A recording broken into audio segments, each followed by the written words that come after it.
can you get into a little bit of detail on the censorship question that's going around? Are you concerned that ETH is being possibly deemed to be a security or something else? So essentially what FC is asking is regulatory concerns and other things that are kind of starting to come out. I mean, like devs getting arrested, all these different jurisdictions, not knowing what cryptos are and whatnot. So what's your take on that, Joe?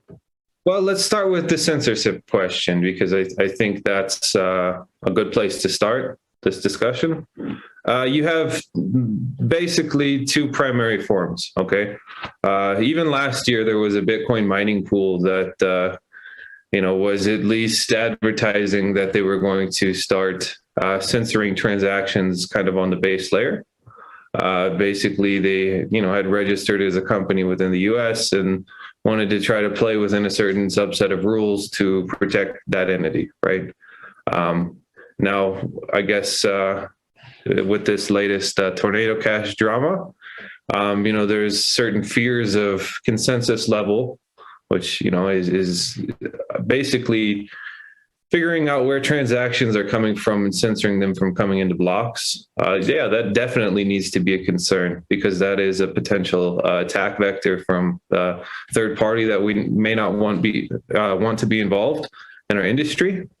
And that's very location specific. It's one of those things. If you create a legal footprint in a company or in a country, your company is going to be potentially subject to the liabilities of the laws of that jurisdiction. And that's still like an ongoing development. Now, what happens? Well, I would say in the early stages of that, users would get censored from block A, but if mining pool or stake pool B hits the next block, and there's, an incentive to include that transaction, it will be included in the next block. You kind of get into, a reality where if you look at Ethereum as an example, the censorship that's been going on for a long time just has to do with profit, right?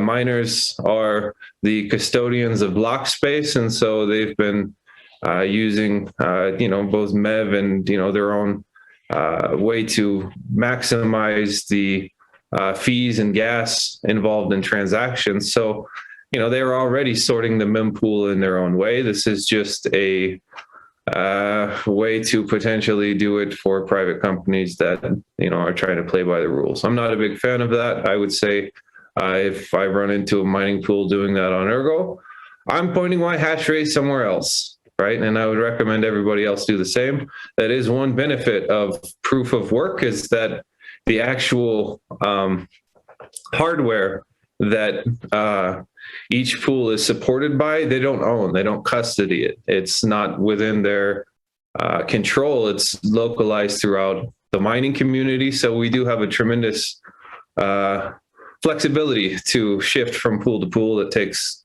usually like a second or two. So, I would say that if we do end up seeing that from any central mining pool, miners, please do not mine to that, because that, is against everything this industry is based on. I understand like the liability for a company that, may be forced to do that. I don't know why people are like voluntarily trying to do that. It makes no sense to me, but a lot of things in this space don't necessarily make sense to me. So that's like the protocol layer. There are some concerns with the newer model proof of stake consensus, where, potentially some of the larger pools collectively could, censor transactions and try to create like AML, KYC restrictions based on jurisdictions. And then you don't have an open network, and you kind of lose a lot of the value of our industry, in my opinion. Then you get to the second type of censorship, which is more service-based, right? So if you're not running a full node, if you're not let's say, hosting your own computational power, basically you are electing another server somewhere in the world to handle that for you. And you could use the example in this case of, like, say, MetaMask, right? Well, if you're going through their server, they have the potential to basically monitor where you're coming from and potentially censor you based on jurisdiction. And they also have the potential to basically censor RCP calls to external dApps or contracts, and, you know, basically set a, I don't know, their own rules in terms of who can interact with their server and where they can go from their server. But that kind of takes us back to why it's important to run a full node, why it's important to host your own infrastructure. And that's kind of the core principle of decentralization anyway, is that you run computation locally. Decentralization is collective localization. And when you run things locally, you have better privacy assumptions because you're not potentially disclosing your location or address to servers, and you don't need permission. Now, one thing that Ergo has in development that I think is going to be a pretty big game changer in terms of creating a light environment with really without compromising security assumptions is going to be NepoPAUs, because then you get the ability to have direct P2P layer interaction without that need for an external server that is running your computational needs. So I'm quite excited to see that come out on, once that's implemented in mobile. That's actually a pretty big game changer because, we're eliminating that dependency. But both of those consensus and service layer censorship, it's a risk that everybody should understand and hopefully take responsibility for on their side, because it doesn't need to be. If miners collectively act against censorship and if users host their own computational power, it's not even an issue. If you get into like securities law, and the SEC, let's just see. I mean, that's foggy. Yeah. My addition to what you said, and you cover pretty much everything. Just to add to it, and look to the last point that you made, as far as regulatory concerns, you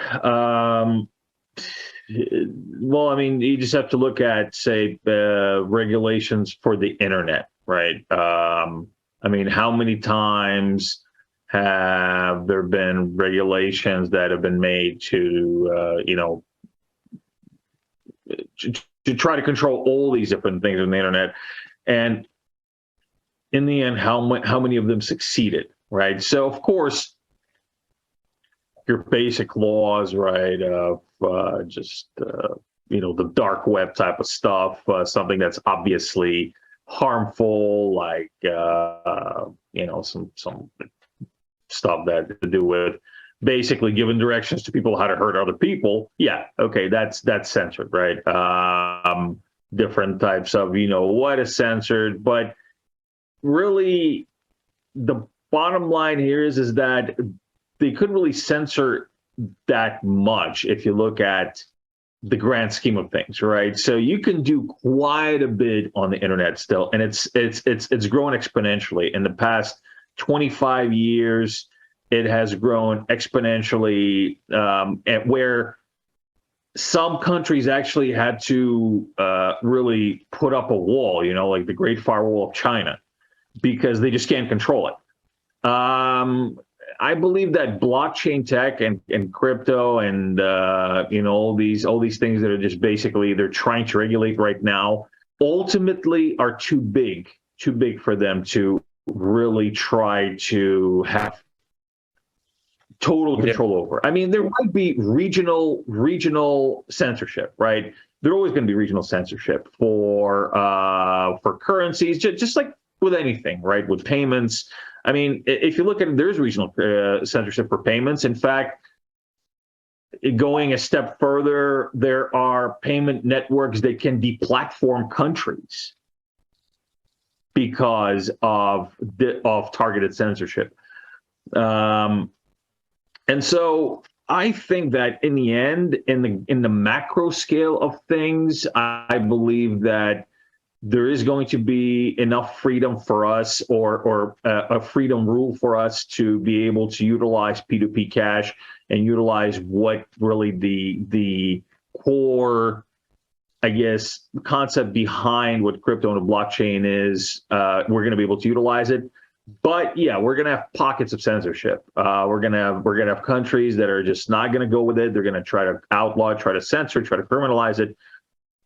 But that's just the reality of the world. In the end, I just don't feel that censorship on a mass scale is sustainable. It never has been. But it's going to be, and I believe that crypto will go the same way.